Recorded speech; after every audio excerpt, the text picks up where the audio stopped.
বন্ধুরা বাংলাদেশে হয়েছিল তিনটি জনগণী এক নম্বর বাংলাদেশ সরকার বাংলা ঘোষণা করেছিল। ওরা মনে করেছিল বাংলাদেশের বাংলা নষ্ট করে তাদের শত্রু তার বাবা হত্যাকারী তবে এই বাংলাদেশের কল্যাণ হোক বাংলাদেশের শান্তি হোক এটা সে কখনো চায়। দুই নম্বর কথা হচ্ছিল এই বাংলাদেশকে তারা বাংলাদেশ ভারতের হাতে তুলে দিয়ে যতদিন সে নিয়মিত থাকবে ততদিন এই বাংলাদেশের নেতৃত্ব মাথা ধরে করবে এই নীল স্বপ্ন দেখেছে এখন চালিয়েছে। আপনারা জানেন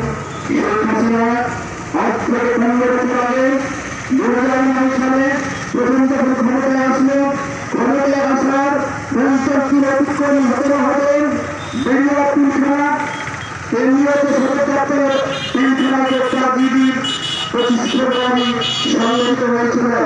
এই প্রাবিধির মাধ্যমে চক্রান্ত ভারতের চক্রান্তের মাধ্যমে এক খেলাধুলি পাঠি বেড়েছে।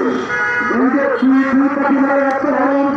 আপনারা জানেন বাংলাদেশের সৈন্যবাহিনী একতে ভারী সৈন্যবাহিনী যে বাংলাদেশের সৈনিককে দেখে ভারত কাঁপে সেই বাংলাদেশের সৈন্যবাহিনীকে দুর্বল করার জন্য এবং বাংলাদেশের মিডিয়ার যে বাংলাদেশের সীমান্তে পাহাড়রক্ষীর দায়িত্ব পালন করেছে ভারতের কোন পাহাড়ের সীমান্তে রক্ষীকে দখল করা প্রয়োজন নয়।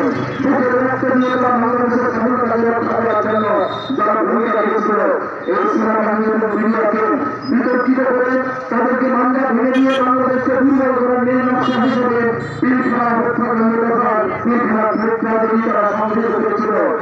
একই দিয়ে তৎকালীন বিডিআর মহাপরিচালক জেনারেল শাকিল সহ 57 জন সৈনিককে প্রধান সৈনিককে তারা হত্যা করেছে এবং বিডিআরকে